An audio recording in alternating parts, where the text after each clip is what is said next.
Diz a Bíblia que todos pecaram, mas todos.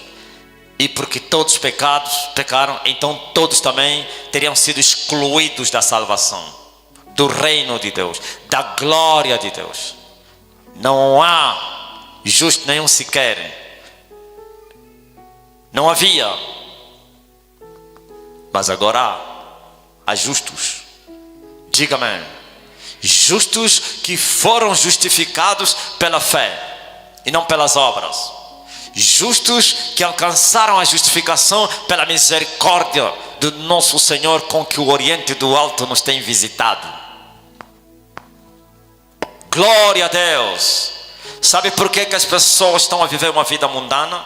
Pastores mundanos, obreiros mundanos, membros mundanos, quer na STN como fora dela, porque os homens são nascidos da carne. Não importa o cargo, não importa a responsabilidade que você tem na igreja, não importa o que você faz, não importa o tempo que você tem, não importa. Se você não nascer de novo, você é nascido da carne. E quem nasceu da carne, ele vive e anda na carne. Diga-me. E vive o pecado como se bebe água. Um certo dia Jesus recebeu a visita de Nicodemos. E Nicodemos, ele tinha um ofício em Israel. Fazia parte do sinédrio, do parlamento israelita, do senado israelita, os chamados os príncipes do povo. Diga-me.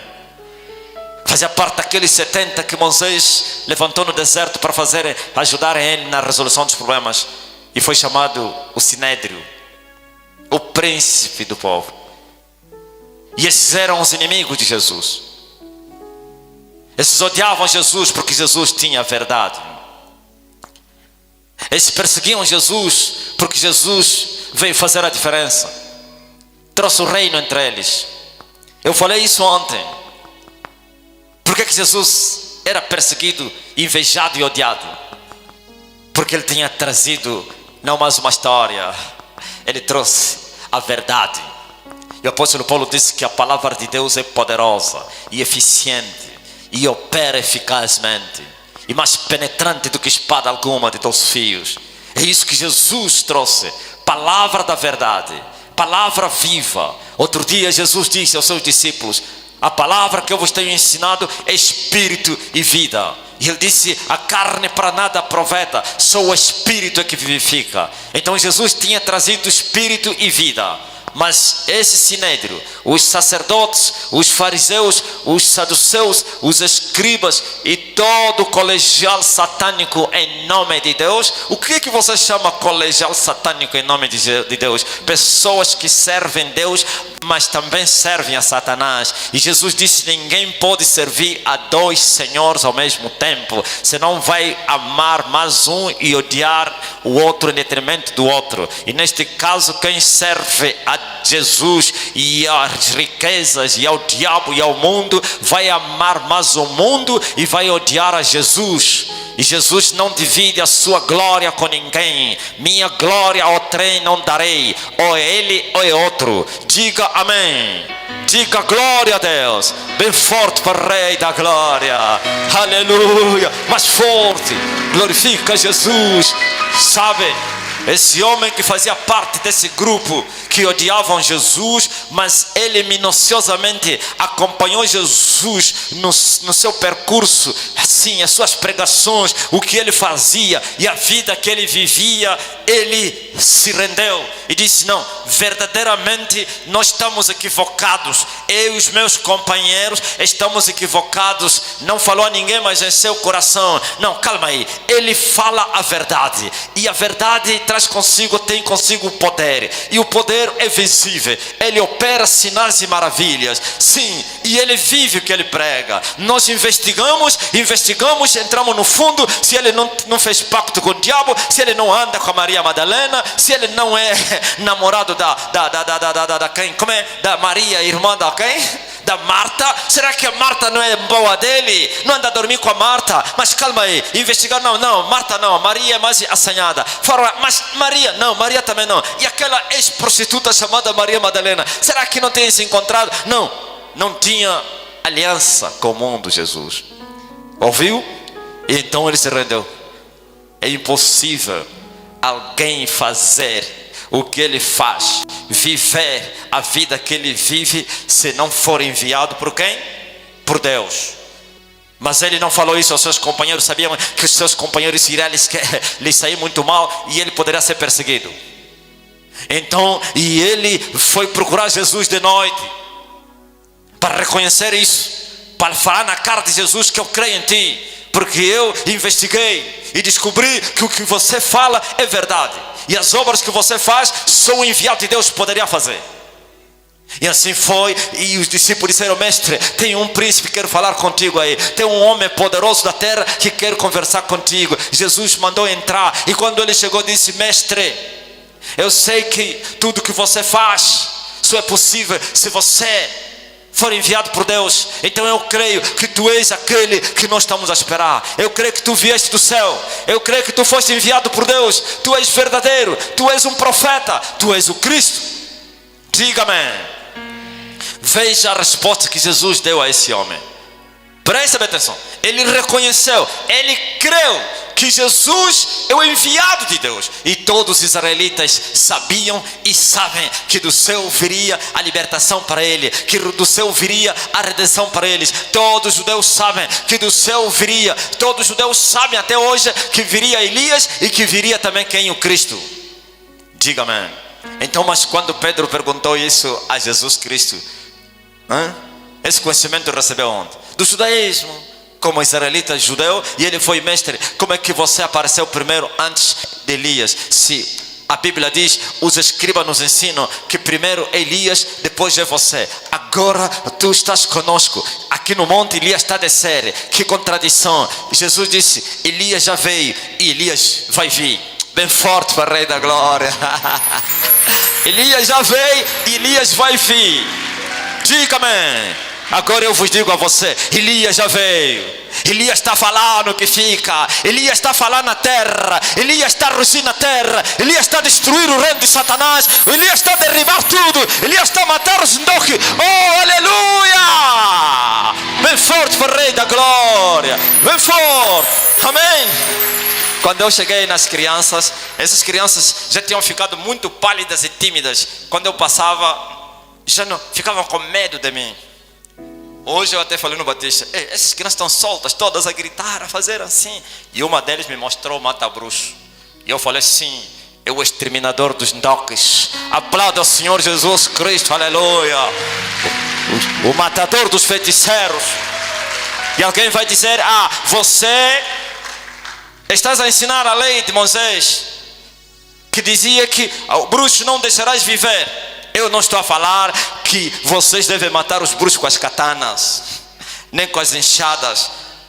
Mas os bruxos devem morrer com o joelho no chão. Aleluia. Aplauda o Senhor Jesus Cristo. Os bruxos devem morrer com a palavra da tua boca, com a espada do teu espírito. Se o bruxo não se converter, vai perecer.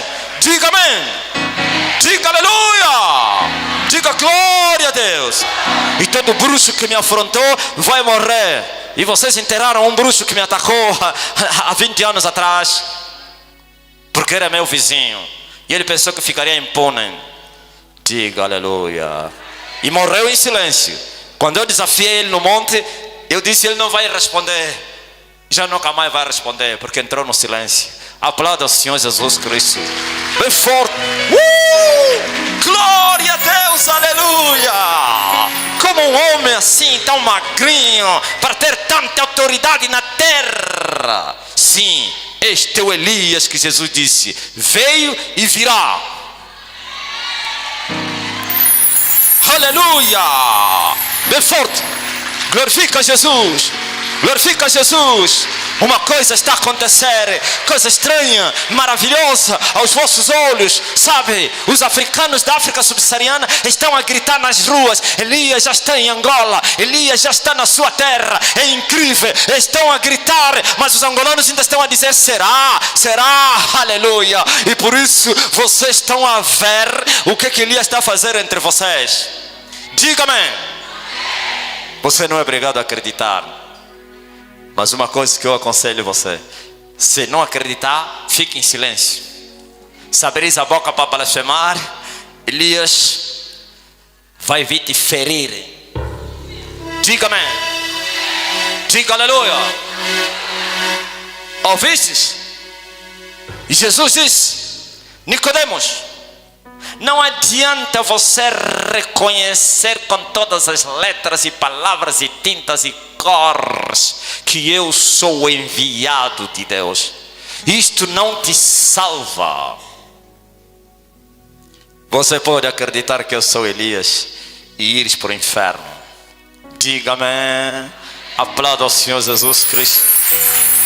É isso que Jesus falou a Nicodemos. Você acredita que eu fui enviado dos céus? Sim, faz bem. Mas também os demônios sabem que eu fui enviado. Os demônios sabiam? Os demônios sabiam. Enquanto que Israel estava a dormir, os demônios até despertavam aquela nação adormecida. Não que os demônios queriam avisar os judeus, ou então ajudar os judeus. Os demônios sabiam que um homem que está cego, você pode lhe gritar, né? Que está a dormir, que está morto, pode lhe gritar: ei! E ele vai dizer, vai falar até: deixa-me dormir, nem vai abrir os olhos. Os demônios sabiam que eles poderiam revelar quem era Jesus e que os israelitas continuavam a dormir cegos, surdos e mudos. Diga-me, quantas vezes que os demônios falaram? Jesus entrou numa sinagoga e um rapaz, por cada virtude que estava em Jesus, manifestou demônio. E o demônio começou a falar na boca do rapaz, dizer: eu sei quem é você, eu te conheço, tu és o Filho de Deus vivo. Os que estavam na sinagoga acreditaram? Creram? Fizeram o quê? Ignoraram, disseram: é um demônio, pá. Aplauda ao Senhor Jesus Cristo. Na terra de Gade, diante do maluco chamado Gadareno. A Bíblia lhe chama de Gadareno porque é natural de Gade. O maluco viu Jesus, se prostrou e disse: o que eu tenho a ver contigo, ó Filho de Deus? Vieste nos atormentar? Como assim? Se tu me expulsa, não me manda para o inferno, mas ordena que a gente entre naqueles porcos. Jesus disse: como te chamas? E ele disse: meu nome é Legião, porque somos muitos. E Jesus disse: vá, idem. Mas ele falou primeiro: eu sei quem é você, tu és o Cristo. Diga-me. Bom, aí estavam só os discípulos que já acreditavam que Jesus era o Cristo. Agora, se estivesse no meio da aldeia, a aldeia poderia despertar? Também tinha lá uns pastores que apacentavam os porcos que ouviram. Acreditaram? Não. A história se repete. Os malucos, os demônios e os bruxos estão a vos gritar nos ouvidos: é Ele, é Ele, é Ele. E vocês estão a dizer: Ele quem? Aplauda o Senhor Jesus Cristo. Glorifica o Rei. Aleluia. Mais forte para Jesus. Amém? Então você pode acreditar que Jesus Cristo é o Filho de Deus. Isso não te leva para o céu. Nicodemos foi, aleluia, advertido: sabe, homem, se o homem não nascer de novo, não vai entrar nos céus. Ele disse: tu és o enviado de Deus, que é o Cristo. Tudo que você faz, só pode ser um homem de Deus a fazer isso. Mas Jesus disse: mas você precisa nascer de novo para você evitar a condenação do inferno. E era um príncipe, senador, mestre, aqueles que instruíam, que ensinavam a nação, segundo a lei de Moisés. E o homem ficou escandalizado e disse: como assim um homem velho como eu voltar a nascer de novo? Como assim um homem, porventura, poderia entrar outra vez no ventre da minha mãe para nascer de novo? Porque ele disse: o homem, se não nascer de novo. Jesus disse: tu és príncipe em Israel e não sabe dessas coisas? O que você anda ensinando? Você está cheio de letras, cheio de doutoramentos, cheio de títulos, cheio de condecoração. Várias vezes foste condecorado, está cheio de diplomas e você não sabe o que é nascer de novo. Não sabia nada. E semelhantemente se repete a história. Eles estão a acumular books e livros e testificados, certificados e diplomas. Assim, estudaram Deus, ciência da divindade, que estuda a divindade, não sei o que, teologias e outras coisas. Mas porém não conhecem a Deus. E quem não conhece a Deus não vai se salvar, porque ainda não nasceu de novo. Quem nasceu de novo, este é o que conhece a Deus. Jesus disse: vem cá, já ouviste o vento assoprar? Ele disse: já. E já viste o vento? Não. Mas já sentiste? Sim. Se ouve o vento e se sente que é o vento, mas não se vê o vento. E porque não se vê o vento não existe? Ah não, ele existe. Então assim é nascer de novo.